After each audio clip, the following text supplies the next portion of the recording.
கோவையில் கடந்த மாதம் 3 ரோசஸ் தேயிலையில் புழு இருந்ததாக வந்த புகாரின் பேரில் விசாரணை நடத்திய தேயிலை நிர்வாகத்தினர் அது போலி தேயிலை என்பதை கண்டறிந்தனர்.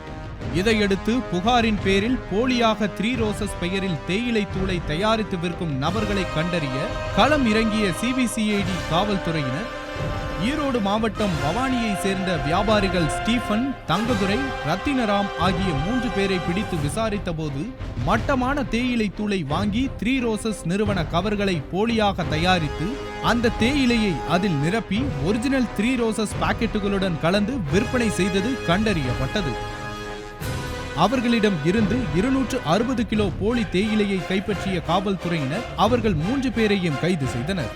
வாடிக்கையாளர்கள் தாங்கள் வாங்கும் உணவுப் பொருட்கள் போலி என்று சந்தேகம் எழுந்தால் உடனடியாக அந்த பாக்கெட்டுகளில் அச்சிடப்பட்டுள்ள எண் மூலம் புகார் பிரிவுக்கு தகவல் தெரிவிக்கலாம் என்று காவல்துறையினர் தெரிவித்துள்ளனர்.